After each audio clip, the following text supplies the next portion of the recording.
Today on the Joel Klatt Show, Oregon looks strong. Georgia looks like Georgia again, and Oklahoma reverted back to 2022. College football has never been better. Interest has never been higher.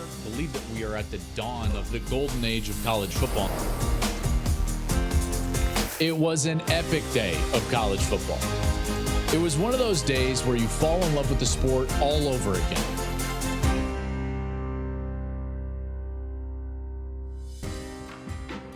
What's up, everybody? Joel Klatt here. This is the Joel Klatt Show. Thank you for joining us. And remember, do all the things. Follow us on social media at Joel Klatt Show, wherever you like the social media. You can also subscribe to the program wherever you're taking part in the program, whether you're listening, wherever you get your podcasts, whether you're watching on YouTube. Go ahead and subscribe, leave a comment, rate and review us. This show, the Joel Klatt Show, is presented by Hampton by Hilton. We're very thankful for their support, and they do a great job. As you know, you should stay in one of their hotels and have one of their delicious breakfasts very soon. Lots to get into today because that was...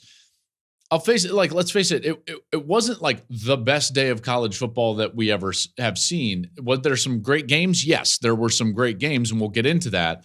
But we're starting to see a little bit of separation, and now a day away from the college football playoff rankings, which is exciting, even though it's going to make us all frustrated, certainly, and we'll get into that more on Wednesday when we review what this committee gives us on Tuesday night. We're starting to separate. We're starting to see what's going down in college football. And for that reason, I'm really excited. One of those teams that's starting to separate, I got to see. So let's get into it. Gus, Jenny, and I were in Salt Lake, and I was prepared for a Pac-12 showdown in a building in which the home team never loses, and all of a sudden, we got a boat race. Congrats on the win, Coach. In so many ways, you dominated on both sides of the ball from start to finish. I want to start with your offense, though, and Bo Nix, his leadership, the veteran presence. How pleased are you with the way he's performing for your guys? We got a special team. We got a special quarterback. I think anybody in the country can see that. For your defense, too, as well today. I mean, obviously, they only allow 6 points. What went into the toughness and their performance overall? It goes back to Tuesday and Wednesday and the preparation that exists. You know, we knew we were playing a tough team today, but our team wanted to let everybody know that we're tough, too. And they did that. They did that. He's right about, they were playing a tough team. That's Utah, right? And Utah was shorthanded. There's no doubt, but there's no excuses because Oregon handled that Utah team 35-6. It wasn't close, and it wasn't really close from the beginning. I come away from that game thoroughly impressed with Oregon. Of the teams that I've seen live this year, they are in the top 2. Okay? Oregon is really good. They have everything that you need to be great. They have everything that you need to win a championship. And I'm not just talking about a Pac-12 championship. I'm talking about a national championship. I think that's the caliber of this team. I come away from that game thoroughly impressed with basically everything that Oregon does. You can go to the coaching staff, thoroughly impressed with them. What Dan Lanning has done and what he's organized there and what he's built and building in, a year and a half is really impressive. I love meeting with Dan Lanning. I've gotten to do it twice now. We did that Holiday Bowl a year ago when they faced North Carolina, got that win, and then now in this game. And each meeting was terrific. He's laser focused, and you can tell he knows exactly what he's doing. For a young guy that is doing it for the first time, Dan Lanning's one of the best young coaches I've ever sat down with. I'm thoroughly impressed with him. It's so clear that he has seen what it takes to get to the mountaintop. He's not married to some philosophy or cut his teeth under some philosophy that has made him successful, but not the team successful. He cut his teeth, and he grew up in places where they won championships. So he's seen the blueprint. And he's putting that in place. I actually, for your enjoyment, I actually brought my spotter board out for this episode. Just one, so that I could reference back to it. When I started really diving in last week and watching film and looking at this team, I was thoroughly impressed with how they're built. Okay, it's not just we're going to try to recruit the best players that we can get any position and just go for the rating. It wasn't just we're just going to throw or slap, a million transfers on this and try to band-aid this thing until we can, get it going in some other fashion. There was a targeted plan. They have freshmen littering this 2-deep, not just the roster, but the 2-deep that are incredibly impactful. They've got transfers in specific areas, targeted like free agency to plug a hole that they have a need in. And, Dan's done a marvelous job, a really marvelous job. They've also got a great quarterback. So here are the things that I think about this team. First and foremost, the defense at Oregon is built way differently than any Oregon team that I've covered. And I've covered some good ones. Remember, I covered the Mariota team that went to a national championship, handled Florida State. That team was excellent. You know it, Duck fans. You know it. But they weren't like this team. This team is built differently. This team is built more like an SEC team, like a team that could go and win the SEC or beat an SEC team in the playoff because their construction is what it takes. Okay, so I've got the defensive side right here, and I was talking a lot about this on during the game. The interior of their defensive line is really big and deep. So they're physical up front. They can move. They can do a lot of things. Taimani, Amuve, Casey Rogers, Ben Roberts, all 300-pounders. Ware Hudson, even the young guys that get in. Well, it might be Amori Washington. All these guys, they're huge. They're really big on the interior. So on base downs, they hold up incredibly well, which they did against Utah. Then they've got excellent edge players. And they've got edge players in 2 different molds, which I think is pretty unique. They've got big edge players that can play, like the 5 and 6 and 7 techniques. I know that's technical, but basically like outside of the tackle and inside of the tight end or head up on the tight end. They've got guys that can do that, like Brandon Dorlus, even Jordan Birch, right? Like these guys are big edge players. Uyunglele. Mateo is fantastic. He's 6'5", 270 pounds. They are big and physical on the edge. And then they also have guys that can just flat rush the passer. Some of them really young. Tuioti, 6'3", 245. He can get after the passer. Blake Purchase, young kid, freshman from the state of Colorado, a school that I'm very familiar with, Cherry Creek High School. Probably going to win their 4th straight state championship this year, by the way. 6'3", 255, can get after it. Okay, so that's just the front. Basically, what I'm describing to you is like he's building a team that can go win on the top level. He's building a team that resembles what he saw at Georgia, and he saw the best. Dan was part of the best defense maybe that it ever was in college football 2 years ago at Georgia.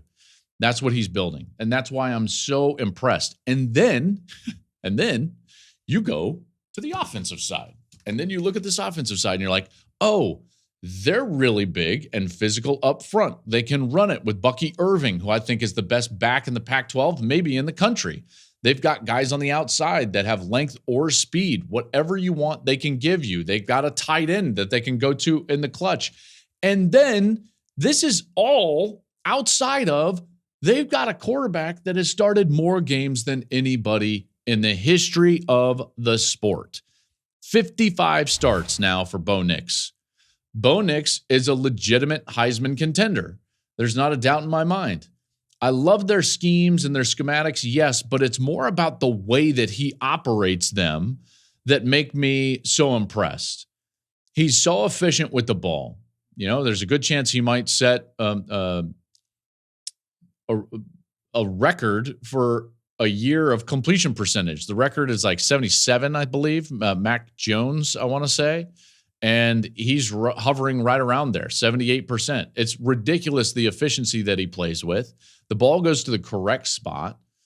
The ball gets out of his hand quickly. When he needs to make a play with his feet, he can. They're just really good, everybody. I like Oregon. Their coaching staff is confident. They know they're good. It's part of the reason why you see Dan talking like he does in the press is because he knows that they're a really good football team.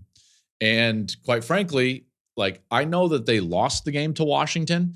This is the best team in the Pac-12. I'm going to be surprised if Oregon doesn't win the Pac-12. I will be surprised if Oregon is not in the college football playoff. That's how impressed I am with this Oregon team. I can't tell you, like, when I come away from this game and like, this team is going to be good for years to come. They're built with young talent, old talent, length, speed, physical, big. I know it sounds like I'm gushing over the number one team in the country, and let's face it, save for a fourth down here or there, they should have beaten Washington, and they probably would be the number one team in the country, or at least the number two team in the country. You look at their schedule coming down the stretch, yeah, it's difficult. They still have Cal, they've got USC, they got Arizona State, and they've got Oregon State. Looks a little bit more manageable now after seeing Oregon State lose this week to Arizona and seeing USC the way that they've played over the last couple of weeks. I think Oregon is better than everybody left on their schedule. I'm picking them to win the Pac-12 right now. I think they're the front runner. I love this team, and I love the way that they're playing. And like I said, Bo Nix continues to play like he did on Saturday, and I think he's a legitimate shot to win the Heisman Trophy. Hey, it's my favorite time of year. It's football season, as you know. I take it seriously. So when I'm traveling on the road to watch my favorite teams, I can't risk calling the wrong play with where I stay. You all know that. So wherever I go, I know that I can count on Hampton by Hilton. I can depend on their comfortable rooms and their warm, friendly service. Their free hot breakfast is a game changer. I have to have breakfast in the morning. I can't stand being in a hotel where I've got to pay $50 to $80 for scrambled eggs just to have breakfast in the morning.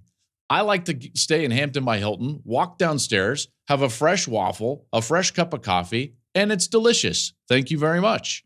So whether you're cheering on your team from the stands or never leaving the tailgate, Hampton by Hilton will always give you that win. Let's move on. Okay, so Georgia.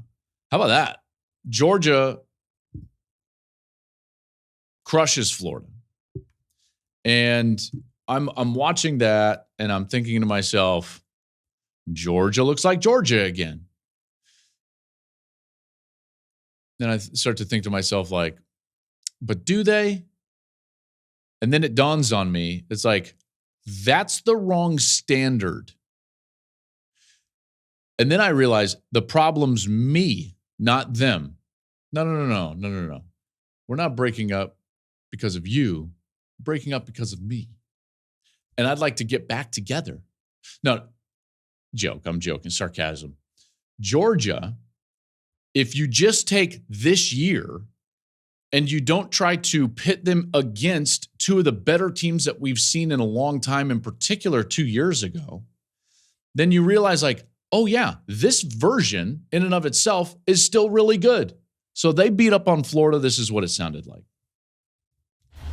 To our left here in bright sunshine. Muse in motion to the right. Play fake to Milton. Back to set up. Throw down the middle. He's got a man at the 25. McConkey reverses course. 10-5. Touchdown. Ladd McConkey. Boy, what a move once he caught that football. Yeah, that's a good team. It's a really good team. And we all knew it. I mean, they're arguably the most talented team in the country. Carson Beck is not a former walk-on. Right. And everyone thinks that I'm taking shots at Bennett. I'm not. I'm not taking shots at Stetson Bennett. But like, this kid was recruited at a high level. Carson Beck is a really talented player. Just like Bennett made plays for them, Carson Beck is making plays for them.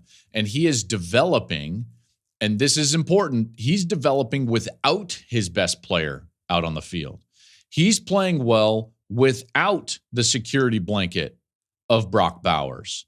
That's going to pay huge dividends for Georgia down the stretch. I really like the way Ladd McConkey has been playing. He went 6 for 135 and a touchdown. Dominic Lovett is giving him something out of the slot. I think that he's an incredibly talented player. Beck is out there throwing the ball really well, and they rely on him to throw it more than they have in the past. Okay, this is not just a run-first team, and listen, the quarterback will throw it if we need. I mean, 315 yards, a couple of touchdowns against the Gators, and he's now thrown for 300 yards in 4 of his last 5 starts. So they are modernizing a little bit. And again, this happens when you get into playoff games, when all of a sudden you look over there and it's like, man, Ohio State's offense is going to be really hard to stop. Okay. They get into those moments. Remember, they lost the SEC. I believe it was still their last loss was an SEC championship game loss to Alabama when it was like pretty clear. It's like, oh, okay, we're going to have a hard time stopping these wide receivers.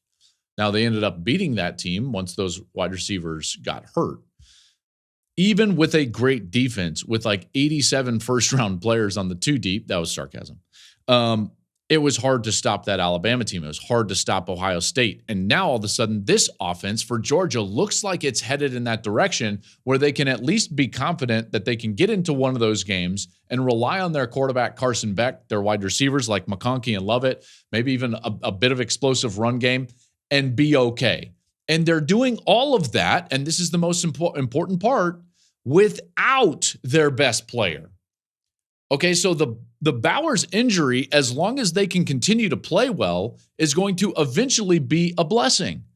Because if they get to a point where they can score 40 points, 43 points without Bowers on the field, when they get him back, they will be exponentially better. This is shaping up perfectly for Georgia. Okay? I know they're about to face their toughest stretch of the season. I know that, okay? I understand that they have not been tested by a tough schedule. They're going to face Missouri, Ole Miss, Tennessee, Georgia Tech. This is unquestionably the toughest part of their schedule. Now, having said that, I don't believe that this is the conference that we've seen 4 or 5 years ago, which was like really deep. Is it good? Yeah. Yeah, it's good. Is it going to be tough to beat Ole Miss? Yeah, I think it's going to be tough to beat Ole Miss because they can score some points. Is it going to be tough to beat Missouri? Possibly. Yes, it might be tough to beat Missouri. Going to Neyland, is that going to be tough? Yeah, we saw how tough it was last year when they beat Alabama. So none of these are just like shoo-ins, but man, this team looks to be finding a gear that they didn't know that they had without Brock Bowers, which is going to pay huge dividends for them down the stretch. I would assume that we're going to see Bowers at least by hopefully conference championship game week, but almost certainly before the playoff. So if Beck becomes this confident thrower that can throw for 300 yards, whether Bowers is on the field or not, when he gets Bowers, they're going to take the next step. Everybody should be worried about Georgia because Georgia is starting to look like a really great team. And again, the problem was with me. I was comparing them to the 2 seasons I just saw from Georgia, and it's a little bit of a different team. Do they play as dominant of defense as they did the last couple of years? No. Are they better offensively? Probably. It's just a little bit of a shift.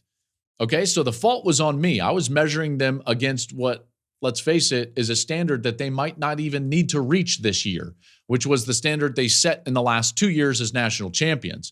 Now this is a team that's just really good in its own right. And this blueprint could look a little bit different. And when they get Bowers back, they could be going to a gear that none of us have seen, at least offensively, in the last couple of years. And that's a really dangerous thing for the rest of the country. So, and I tweeted this out, and I'll make this statement here, the national championship goes through the Dogs, period. Got to beat them. You cannot win a national championship unless you are good enough to line up and beat the Georgia Bulldogs, which is going to be incredibly tough to do. Let's move on. How about Ohio State grinding out some wins? They win what ended up being a bit of a slugfest against Wisconsin up in Madison. This is how it sounded. Ryan Day will move his record to 53-6. Pretty good. And the 2 head coaches will come to greet one another in the middle of the field as Ohio State will remain undefeated as they defeat Wisconsin 24-10 here in Madison.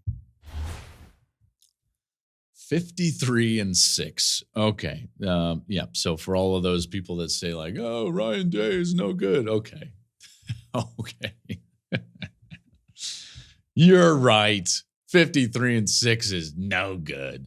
Oh, boy. Okay. I digress. Let's get into this game. First and foremost, now a day away from seeing the college football playoff rankings. I'm not going to be shocked if Ohio State is number 1. Now, I won't be shocked if they aren't, but let's not be surprised if the Buckeyes are number 1 because up to this point, they do have the most impressive resume in the country. Okay. Now, have they been the most impressive winning the eye test? No, probably not. But at least on paper, their resume even continues to get stronger with the way that Notre Dame has played. And this team, in a similar vein to Georgia, but put that same kind of philosophy or take, if you will. Georgia's a little different, like I just talked about, than what they have been. Ohio State is not just a little, they're a lot different than what they have been over the last couple of years. And by the way, nobody has seen Ohio State in terms of a broadcaster more than I have since 2018. Nobody. I mean, heck, I did 8 of their games just in 2019 alone. So I've seen the iterations of this team ever since Ryan Day became their head coach.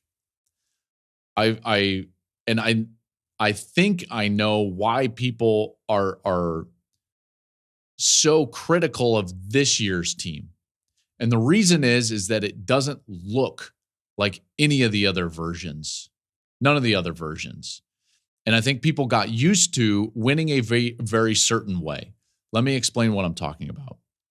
If you look up right now, Ohio State is number 2 in scoring on one side of the ball and number 38 in scoring on the other side of the ball. Now, if you take 2019 and throw that year out, let's throw it because they were really good. Even 2020 up until last year. So those 3 seasons, okay? The last really 3 seasons. A couple of Stroud's years, Fields last year. You would say like, well, they're number 2 in scoring offense and number 38 in scoring defense. This year in 2023, that's flipped. Number 2 in scoring and defense, number 38 in scoring and offense. And I think that's jarring for people at large and maybe even some in the fan base because you're like, man, I'm not used to this. I'm not used to having to grind out a win against Notre Dame. I'm not used to having to grind out a win against Maryland to some degree in the middle of the game or Penn State at home or even Wisconsin on the road. It looks and feels different, right? The philosophy change on defense that I've talked a lot about. This is a team that in the last 3 seasons was very quarterback reliant. Very quarterback reliant. And boy, they were really good and they had great quarterbacks to rely on in Fields and Stroud. But the defense was always suspect and it was always a concern over the last 3 years. And it's like, will they hold up? Are they good enough in the big moments? So then it just begs the question. It's like, which one is better? Which one is better? If I'm an Ohio State fan, I'm going to take this version, and let me tell you why. Because I've seen the other versions not work. I've seen them come up just short. I've also seen that philosophy, if you want to call it that, come up short with other teams. Heck, Oklahoma tried this with Lincoln Riley for years and technically trying it again at USC. It's like you can have the best offense in the country, but if you can't get stops, it's not going to work. Not at the top end, not with where you want to go. Not if you want to try to beat Michigan after a couple of years of not beating them. Not if you want to beat Georgia in the college football playoff. Not if you want to beat Alabama in the national championship game. If you want to win that game, I think that this vein is probably better. So here we are. In the last 3 years, Ohio State has been quarterback-centric, offensive-specific, and tried to nurse their defense along. Now, in 2023, this team is really strong on the defensive side. They're the number 1 defense in the country when it comes to yards per play. You snap the football, they're the best defense in the country. Just yards per play allowed, under 4. It's really good, giving up 10 points per game. They're tough. They're physical. They don't give up big points. They don't give up cheap points, big plays or cheap points. They've got an unbelievable Heisman caliber player on the offensive side at wide receiver with Marvin Harrison. They're getting healthier at the wide receiver spot with Emeka Egbuka.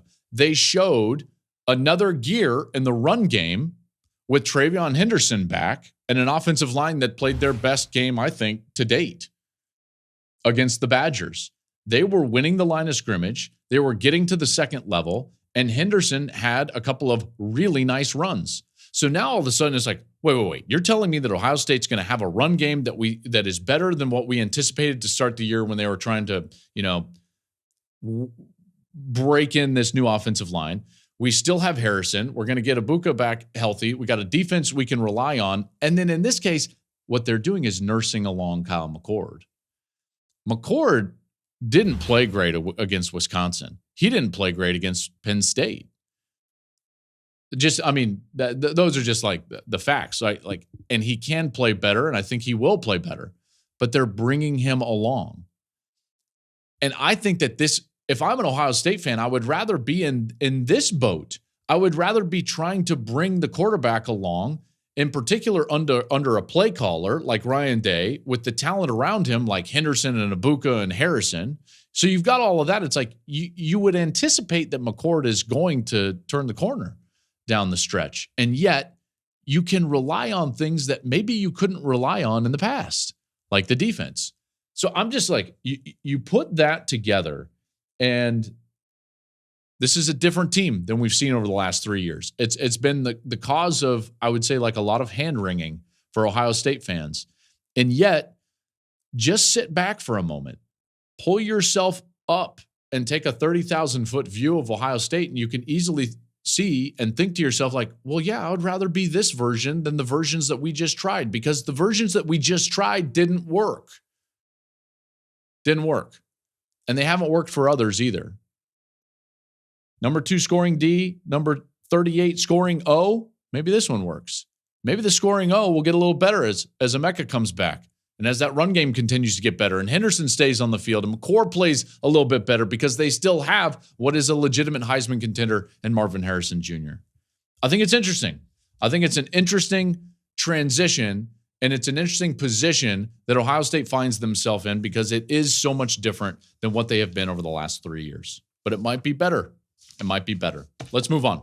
Oklahoma. What was that?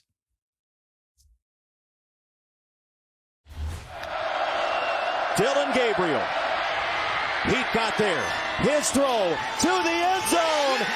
Incomplete. A generational win for Kansas. Finally toppling Oklahoma.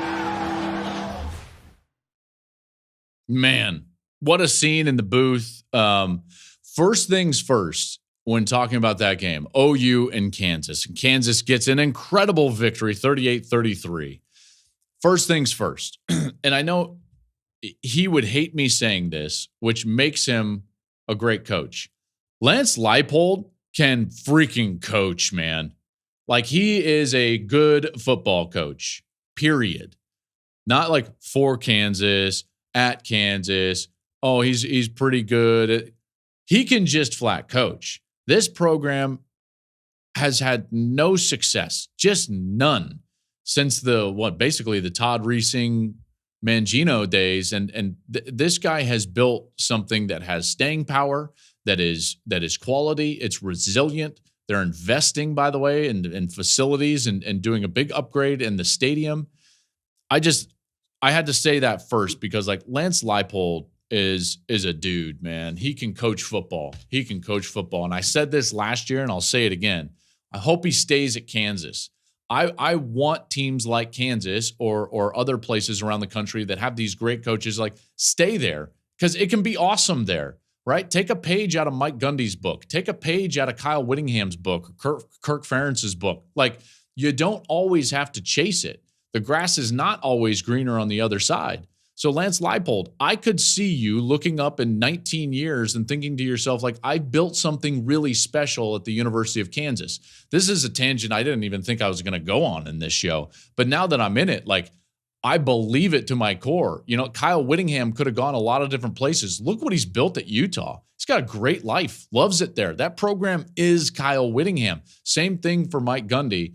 And I think Lance Leipold is in that vein. We could be looking up in 10 and 12 and maybe hopefully 19 years and thinking to ourselves, like, man, what Lance Leipold did at Kansas over the last decade is unprecedented. You know, Bill Snyder did it at Kansas State. Don't always have to leave, and hopefully he doesn't. Okay, that was a tangent. Now let's get into what I was going to talk about, which was Oklahoma. Oklahoma comes in after knocking off Texas a couple of weeks ago. They survive a scare against UCF, and then they lose to Kansas. And the problem is for OU fans, well, hold on, let me backtrack. Let me first talk about the bright side. If I was a glass half full, I would say that it's like, hey, we've almost reached the mountaintop with one loss before. Now, their last national championship was an undefeated team, but they've played for national championships and gotten to playoffs several different times with a loss, and some of them random conference losses, right? Now, none of them Kansas, but this Kansas, as I just explained under Lance Leipold, is very different. Okay, we all see that. So that's glass half full, Oklahoma. Now here's glass half empty, Oklahoma. They are reverting back to 2022, which should scare the ever-living daylights out of Sooner faithful. And if you look at the last 3 games, it is eerily similar on the defensive side to what they were a year ago. Okay, so in the last 3 games, you look up, and they have given up 32 points per game and 455 yards per game. You might be wondering, if you're a Sooner fan, like, those sound familiar. Oh, they should, because last year's team in 2022, what'd they do? They gave up 30 points per game and 461 yards per game. It's identical. And what have they been in the last 3? 1-possession games. 1-possession game against Texas, they win it. And good for them, because Dillon Gabriel played amazing, in particular down the stretch. 1-possession game against UCF, they win it because UCF doesn't execute in a 2-point play and Oklahoma survives and they win. Good for them. Kansas, they don't win it. 1-possession game, comes down to turnovers. They turn the ball over, didn't play great, they lose. What happened last year with a defense that was the exact same defense as what we've seen over the last 3 weeks? 1-possession games. And they fell short in a lot of those, which is why they wound up 5-7. That would be my fear if I was an Oklahoma fan, is that what I'm seeing over the last 3 weeks is eerily familiar to the team that went 5-7. Because remember, Gabriel was on the field in a lot of those games. Now, again, 1-possession games can go either way. This team should be better than facing 1-possession games, in particular against UCF. And even though I'm praising Kansas, even against Kansas, like, Oklahoma is better than Kansas. So this is not what I would love to see, in particular down the stretch, if I was a Sooner fan. There's a scenario. Well, let's just put it like this. After they beat Texas, with the way that the league was playing as a whole at that moment, a lot of us, including me, just thought to ourselves, well, obviously OU's a shoo-in now for the Big 12 title game, and we'll see if Texas can get back to that point and rematch them, and we think that that's likely. That was kind of the sentiment. And now you look up, and you look at the Big 12, more on that in a little bit, but you look at the Big 12, and you think to yourself, I can see a scenario where OU doesn't even make the conference championship game. Again, more on that in just a little bit. This week's Bedlam game is massive for OU, and that's going to be as difficult a game to win as they have had in a long time. 2 reasons. One is Oklahoma State is playing so much better. Found a run game. Gundy figured it out, like he has done time after time with the Cowboys. And it's on the road, and they will be out for blood. OU, quote, blew up the conference, blew up the rivalries, leaving them to the SEC, left them for dead. Like, that place is going to be crazy. And now OU basically has to win it. If they don't win, Oklahoma State's in great position to be a team representative in the top 2 in the Big 12 championship game. Like, again, there you can see a scenario if they don't win Saturday where they don't even make the championship game. And after the win in Red River, that would have blown your mind. There's no way you would have thought that it could go that direction. Bedlam's going to be wild. This team in the first 5 games of the year, I thought, man, they have turned a corner. The defense looks much better. All the transfers are working. They were giving up 11 points per game on defense. And then in the last 3, the 2022 version showed up. They're giving up 32 points per game, 455 yards per game.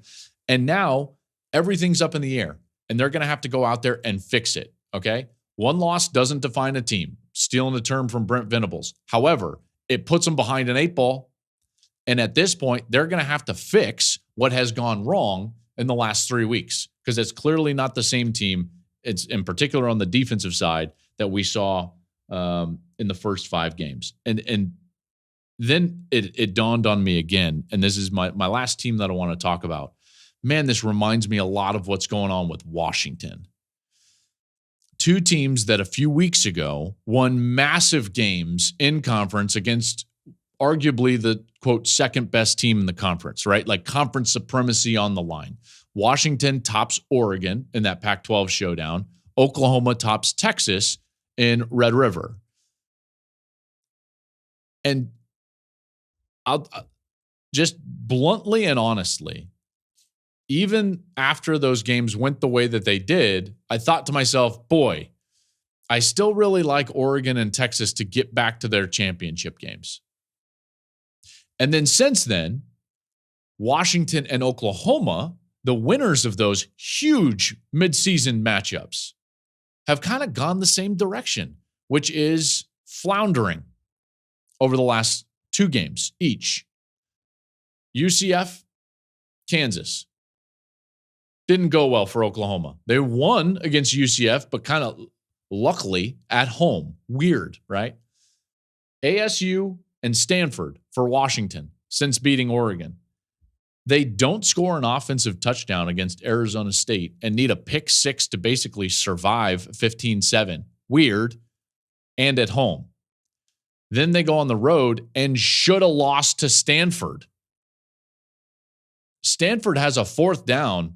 They throw a little trick play, a little like pitch, double pass, if you will. Not double pass, but like a halfback pass, wide receiver pass. Have it. It's wide open. Guy drops it. Just flat drops it. They get that first down and get just a few more yards with the best kicker in the country, really, at Stanford. It's a good chance that they win that game. As it is, they have to punt it away. Penix scores, and Washington survives. Good for them. Good for them. They survived. So Washington's still undefeated. They didn't take the L like Oklahoma did against Kansas, but boy, they both have gone the same direction since those midseason wins. I don't know if they couldn't handle the success. I don't know what the deal is, but both of those teams, I'm cautiously sitting here like, I don't know. I think Washington's going to make the Pac-12 championship game. I think OU is going to make the Big 12 championship game, but boy, it gets dicey, in particular if they lose the Bedlam game this week. Washington has USC, Utah, at Oregon State. And I'm like, I don't know. That's why, as I said earlier, I like Oregon to win the Pac-12. And right now, if I'm looking at like the Big 12 race, I don't know if OU is good enough to win the conference right now. Not if they're playing like they have in the last 3. Again, if you revert back to beginning of the season OU, sure, I'm in, especially with Gabriel and the way that he played late against Texas. If you play defense like they have in the last 3 games, OU's not winning the Big 12, and they're not going to the playoff. So they need to fix it, and they need to fix it really quickly. We need to prepare, by the way, for a little bit of chaos. And this is how we're going to end things here tonight. 3 different conferences with wild finishes prepared for this last month of the year. We got rankings coming out Tuesday, tomorrow. We're going to react and have a brand new episode up on Wednesday. But check this out. Before we get into just like CFP rankings, look at these conference races. They are crazy. Let me start in the Big 12. I've been referencing this Big 12 race throughout this dissertation about OU. And you look up, and there are 5 teams at 4-1. 5. This is why I'm sitting here like, dang, Oklahoma is in a precarious spot, in particular if they lose the Bedlam game. If they lose the Bedlam game, there's a good chance they do not go to Dallas and play in the Big 12 championship game. You've got OU at 4-1. You've got Iowa State, which like the Undertaker coming back from the dead in WWE, they're 4-1. Oklahoma State, who lost to South Alabama by 1 million, is all of a sudden 4-1. Texas is 4-1, and Kansas State is 4-1. Gus, Jenny, and I headed down to Austin. We will call Texas and Kansas State on Saturday. That's going to be, I think, an amazing game. The winner of that game, I think, is going to the Big 12 championship game. And the winner of the Bedlam game probably going to the Big 12 championship game. That's going to be a phenomenal race. It won't surprise me at all. At all. Won't be shocked if Texas plays Oklahoma State in the Big 12 championship game. I'm not going to be surprised. Let's move to the ACC. The ACC is also pretty wild. You look up, Florida State is pretty secure in their spot. They're 6-0. They're atop the conference. Then Louisville, Louisville, Virginia Tech, then Georgia Tech, and North Carolina. And it's like, I saw this and I'm like, who would have thought that Louisville, Virginia Tech, and Georgia Tech would be the teams behind Florida State? No Clemson, no Duke. Like all these teams we thought were really good, they're no longer there. And so this week's matchup between Virginia Tech and Louisville becomes like a de facto conference semifinal, which I think is fantastic. That's going to be a great game. It's at Louisville. I like Louisville in that game. More on that on Thursday. I'll break that game down as Florida State will probably await that winner. Florida State looking good, by the way. Still clearly a top 5 team, 6-0. That's one of the teams that I knew was good. I thought that the beginning of their season, their schedule up front was going to be too much. It wasn't. They got massive wins against LSU and Clemson. Clemson has since fallen off the face of the planet. I believe Clemson is 4-4 now, which is wild. So now that doesn't look quite as good. And I wasn't impressed when they barely beat Boston College. I wasn't impressed even when they had to go to overtime against Clemson. But here they are, undefeated, and they're uber talented, in particular on the outside with Keon Coleman. So I like Florida State. Now the last conference, and it's more a division. Yep, we're still doing this in divisions in the Big Ten. Here we go. It's not even the East. The Big Ten West. Anybody looked at the Big Ten West? It's unreal. The Big Ten West is, I don't even know what to call it, a rock fight. Minnesota, Iowa, Wisconsin, Nebraska, Northwestern. The top 4 that I just read right there, all 3-2. Minnesota, Iowa, Wisconsin, Nebraska, all 3-2. I have no idea who's coming out of that side. None. By the way that Nebraska is playing could be Nebraska. They're playing really good football. Credit to Matt Rule. Remember they got beat their opening 2 weeks? I had both of those games, by the way. They don't want any part of me. At Minnesota, loss. At Colorado, loss. And since then, they're 5-1. Good for him. Good for Matt Rule. He's a really good football coach. Won't shock me at all if Nebraska gets out of that West. Last thing I'm going to say about the Big Ten West. Iowa faces Northwestern this week. It's a big one for that side of the division. It's also a big one because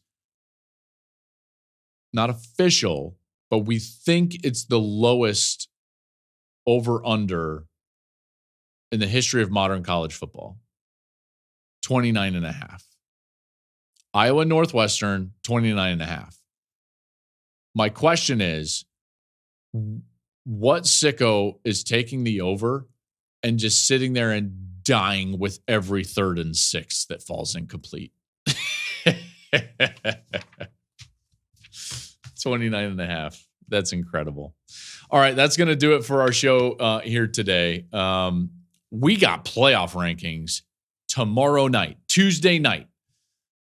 We will be reacting to them immediately afterward, and we'll put that podcast up as quickly as we can. It'll be ready for you on Wednesday morning for sure. maybe a little earlier, but I'm not totally sure. It's going to be an immediate reaction of the college football playoff rankings. It'll be the first one that we get. I don't quite know what to expect because it could be all over the place. Is the committee going to value the eye test? Is the committee going to value resume? We're going to find out all of those things come Tuesday night. Can't wait for that. Halloween will come and go between now and when I speak to you next. So please have a very safe Halloween. All of you out there, enjoy it with your kids because your kids are so excited for this. And you know what? If they have a couple of extra pieces of candy, who cares? Does it really matter to you? Can they have the Hershey's? Yeah, they can. And stop giving out candy corn. It's awful. Candy corn is awful. I didn't have time to do a mailbag about Halloween candy. I would have. And my goal would have been to eradicate candy corn from the face of the planet because as a kid, everyone knows that when you get candy corn, it means that house hates you. Hope you have a great week, everybody. I will talk to you on Wednesday.